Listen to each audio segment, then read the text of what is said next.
Look at the fog rolling in, boy. I tell you, that fog makes it dangerous.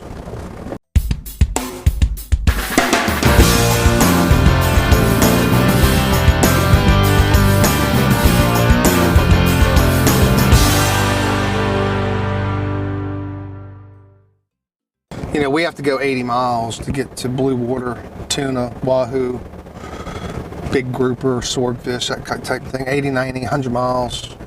And when you have to run home, when it starts getting dark at 4:30 and you have to run home in the fog, it just becomes stressful. All right, we're gonna check on Captain Teddy real quick. He's about to take our charter boat. We've got to bring it to the shipyard, pull it, have the bottom cleaned off, and then we just brought another boat back from Texas. We're named it Blind Tiger Bushwhacker, and it's gonna be, we're gonna operate sunset cruises out of here, out of this marina, and the Blind Tiger's just up on top of the seawall. So let's go check Captain Teddy out.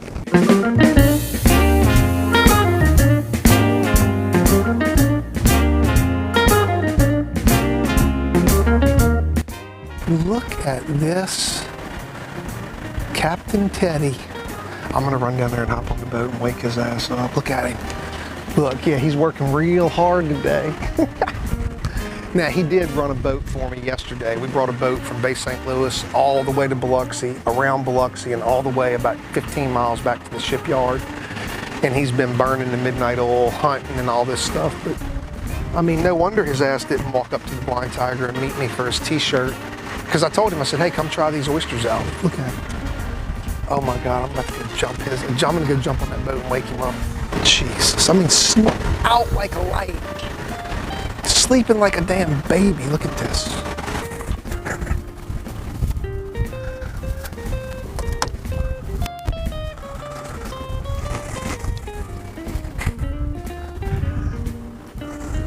Should I get him with the hose?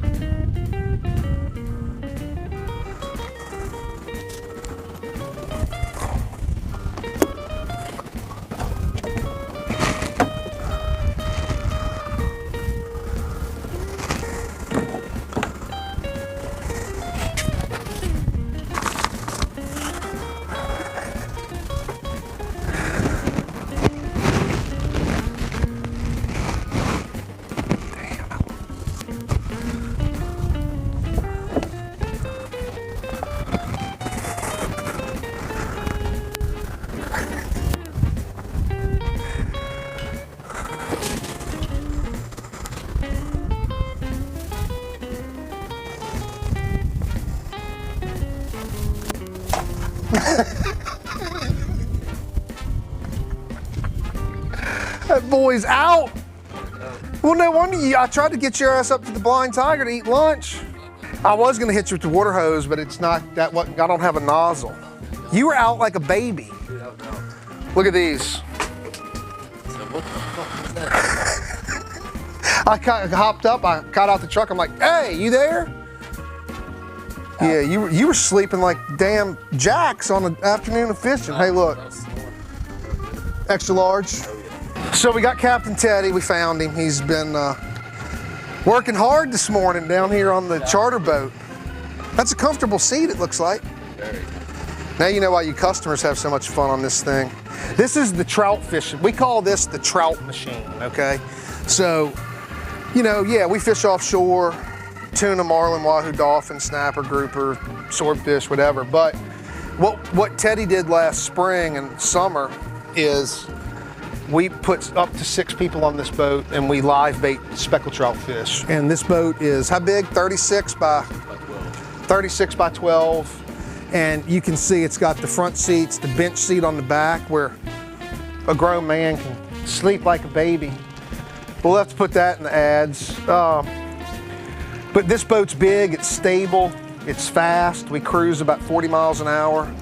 And we take people, we use little live croakers, live shrimp. We have 2 live wells right here. And then what, Teddy, you say probably the average trip is an hour run before you start fishing? We do about an hour boat ride, and then we fish, probably fish 4 to 6 hours on average. Well, last year you weren't having to fish that long. I mean, it was, he was crushing the fish, and The side, we haven't had the Blind Tiger wrap put on it. We brought it back here. So it still says Forever Young Spearfishing on it. And the guy we bought the boat from, he starts calling us. Or he started calling Teddy. He's like, man, like, what the hell are you doing in that boat? Teddy's like, what do you mean? He's like, man, I got people calling me wanting to book trips on my boat that I sold y'all. And we were like, there, you know, with coronavirus and the delay, you call the boat wrap guy and he's like, well, I might be able to get to you in like 60 days. And we said, yeah, we'll worry about the wrap next year. So he was taking people fishing and they were looking up Forever Young on the internet or the phone. They're looking at us. Why are we out of? Yeah, Teddy shows up with 300 live croakers and 200 live shrimp, and 6 people are on the back deck catching speckled trout 2 hours straight. What did you do yesterday, Teddy? Tell them what you did yesterday. Yesterday we delivered a 36 Topaz Express from Pass Christian over to Gulfport on Seaway Road. So we have this slip, and then my friend Jim has that slip. He's got another restaurant up here. We're gonna keep this boat and the new charter boat, which is called Bushwhacker. We're gonna keep it right here. We're gonna have 2 boats here, and we're gonna do sunset cruises and river tours. There's a big river right over north of us called the Jordan River. I mean, I guess we could fish that boat if we needed to, but it's big, 36 feet. It's got twin diesels, but it's set up for more of recreational boat use, not, hey, let's just go fishing.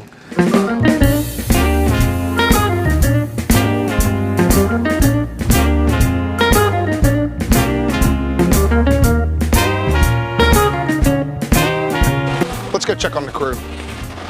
I'll tell you more about this boat later. Maybe Teddy's sleeping like he was last time. I don't think he's sleeping with all this noise.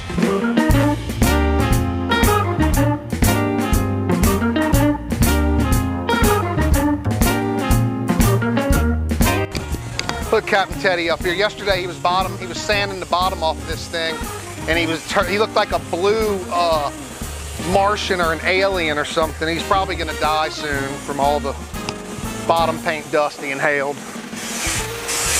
Holy smokes.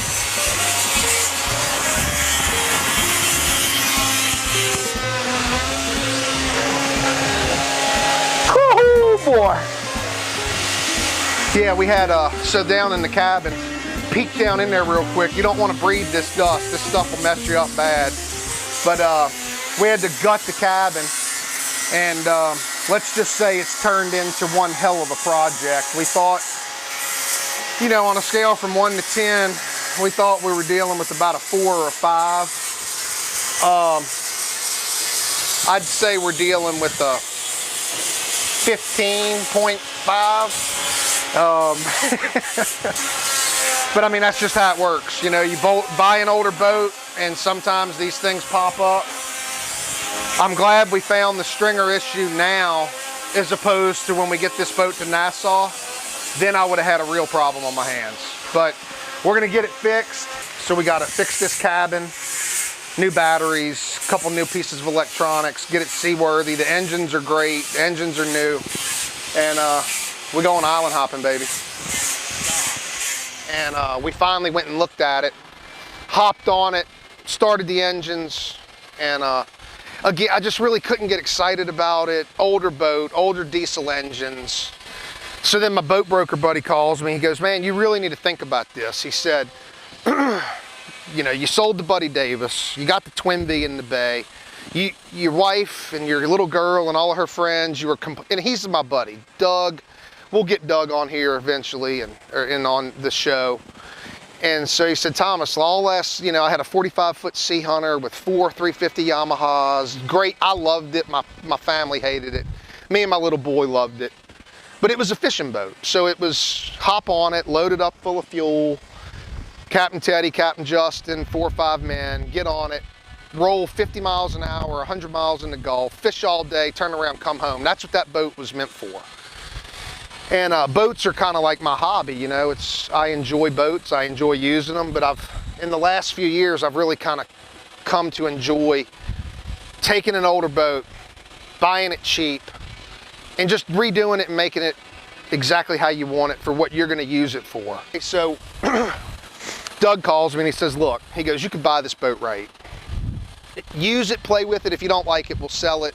Get all your money back. I said, okay. So I bought it, and then we hop in the engine room, we're doing some inspections, and it's like, you know what? What if we ripped this thing to pieces? Let's gut it like an old house. We're gonna gut this thing to the studs, basically, and redo it, repower it, and instead of inboard diesels, we're gonna roll with 3 outboard 300 horsepower engines on a bracket. So that's what we're doing.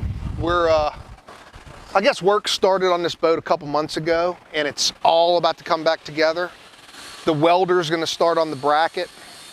Well, he was supposed to start tomorrow, but with the rain, that's not gonna happen. But by next week, we'll start with the aluminum bracket that goes on the stern. We've removed the engines, we've ripped everything out of the boat. And now the fun part, and hopefully the quick part, is gonna be putting it all back together.